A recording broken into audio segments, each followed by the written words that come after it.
साधक के लिए तो नियम नित्य होने चाहिए, नियमित होने चाहिए। जब हम भोजन करते हैं, कोई 3 रोटी खा लेता है, उसका पेट भर जाता है। पिरोसने वाला तब उससे पूछता है और डालूं? तो खाने वाले कहता है नहीं, मेरा पेट भर गया। तो कहा एक तो ले लेते? नहीं, तृप्ति है, आनंद है, पेट भर गया। तो अगर कोई कहे कि जो पेट भर गया वो दिखाओ, तो कहोगे दिखाऊंगा कैसे? कह तो रहा हूं कि तृप्ति हो गई। जैसे तृप्ति को दिखाया नहीं जा सकता, तृप्ति को बताया जा सकता है। तृप्ति एक अनुभूति है, शब्दों में आ सकती है, लेकिन उसका दृश्य नहीं बनाया जा सकता। तो जैसे तृप्ति एक अनुभूति है, जयराम जी की बोलिए तो, ऐसे व्रत भी एक अनुभूति है। मानते हैं आप? व्रत एक शक्ति है। अभी जितने पंडाल में बैठे हैं, करीब करीब सबका व्रत है आज। लेकिन आज व्रत ना होता तो शायद हम 2 बार खा चुके होते। लेकिन आज भूख भी नहीं है और आनंद है, तो फिर आज क्या हो गया? आज ये हो गया कि आज हमको जो तृप्ति हो रही है वो हमारे व्रत की शक्ति है। तो व्रत की शक्ति साधक को परिपक्व करती है। पूरे विश्व में एक भारत ही ऐसा देश है जिसमें बाल्यकाल से, युवा अवस्था से सद्गुरुओं की शरण आने पे, बड़े बुजुर्गों की बात मानने पर हमें सिखाया जाता है कि आज एकादशी है, आज व्रत करना है। बड़ों को सुनते सुनते हमारे बच्चे भी पूछते हैं वो व्रत कब है, सामक के चावल कब मिलेंगे, फल कब खाना है। तो इस तरह विद्यार्थी काल से, बचपन से ही व्रत की शक्ति धीरे धीरे जीवन में संचार होती है। गुरु आज्ञा से कई बार भ्रमण करते करते ऐसे साधकों से मिलती हूँ जिनकी व्रत की शक्ति को देखकर मैं उनको प्रणाम करती हूँ। एक स्थान है औरंगाबाद, महाराष्ट्र में, किसी ने नाम सुना होगा। वहाँ पर सत्संग था आश्रम में, हम जिनके निवास पे रुके थे। उसके बाद हम सूरत जाने वाले थे, होली आने की तैयारी थी। तो गुरुदेव बताते हैं कि होली आने वाली हो तो नमक बिना का भोजन करना चाहिए। याद आ रहा है? आगे और पीछे नमक छोड़ देना चाहिए कुछ दिन। तो जब मैं उनके घर गई तो बहुत जल्दी में थी, हमने रोटी बना ली और उन्होंने दाल बनाई थी।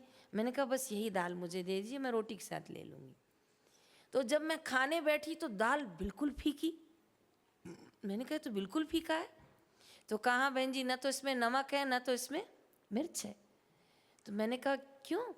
तो कहा गुरुदेव की आज्ञा है ना, होली के आगे पीछे नमक मिर्ची छोड़ देना चाहिए। तो हमारे घर में सब नमक मिर्ची छोड़ देते। धन्यवाद है। अच्छा एक काम कीजिए, मुझे थोड़ा नींबू दे दीजिए। क्योंकि वो इतने नियम में दृढ़ थे तो मैं नमक डाल के कैसे खाती। तो मैंने हल्का सा नींबू डाल के दाल रोटी खा ली। लेकिन जब शाम को सत्संग करके आई तो उनका 4वीं 5वीं पढ़ता हुआ बच्चा, जिसका नाम सोहम था, वो प्रणाम करने आया, हरिओम बोलने आया। तो मैंने कहा तुमने क्या खाया? बोले फीकी दाल और रोटी। तो मैंने कहा आप खा गए?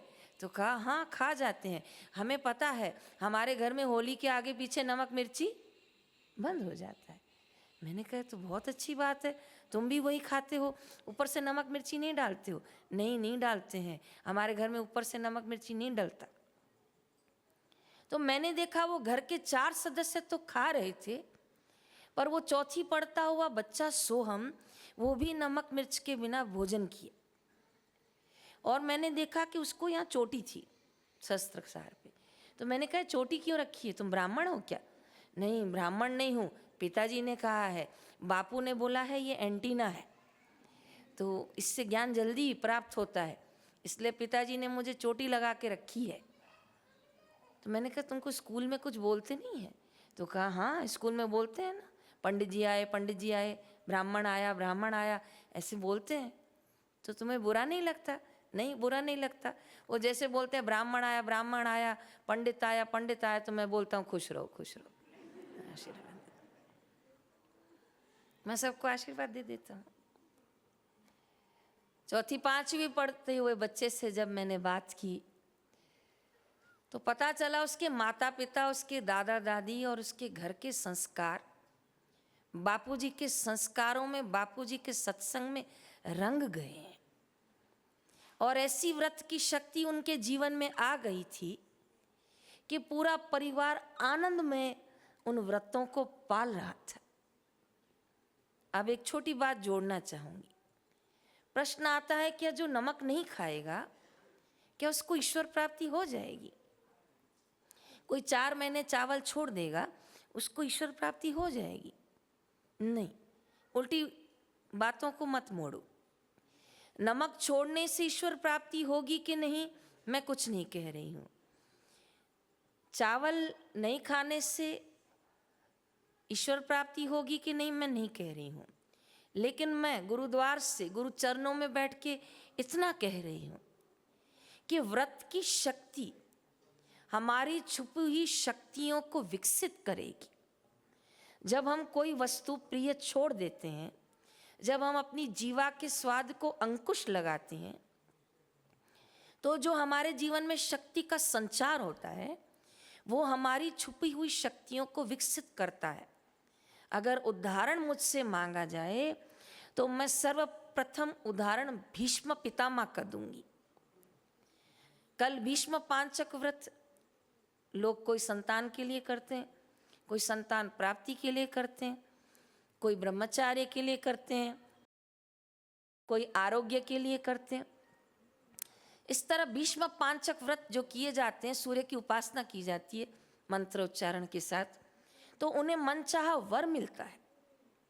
हालांकि पितामह ब्रह्मचारी, लेकिन पितामह को नाम याद करके पूजन अर्चन करने वाले उसको मनोवांछित फल मिलता है। तो इसको आप क्या कहेंगे? इसको सरल और सहज भाषा में कहेंगे व्रत की शक्ति। बोलिए तो, किसकी शक्ति? दिखाओ दिखाओ। नहीं दिखा सकते। हम पुष्प का फोटो खींच सकते हैं लेकिन पुष्प के सुगंध का फोटो नहीं खींच सकते। कोई खींच के ला सकते हो तो ले आओ। हम समुद्र का फोटो खींच सकते हैं लेकिन उसके खारेपन का फोटो नहीं खींच सकते। हम मिठाई का फोटो खींच सकते हैं पर मिठास का फोटो नहीं खींच सकते। हम पूज्य बापूजी का श्री स्वरूप रख सकते हैं, बापूजी का फोटो खींच सकते हैं, पर बापूजी की बरसाई हुई कृपा का कोई फोटो नहीं खींच सकते। लेकिन जब आप शिविर भर के आते हो, जब आप अनुष्ठान करके जाते हो तो घर जाके कहते हो बहुत आनंद आया। तो घर का अगर कोई व्यक्ति कहे दिखाओ, शिविर में आपको जो मिला वो बोलो दिखाओ, तो उसको दिखाया नहीं जा सकता। हाँ, कुछ शब्दों में इसको बयान किया जा सकता है लेकिन उस अनुभूति को दर्शाया नहीं जा सकता।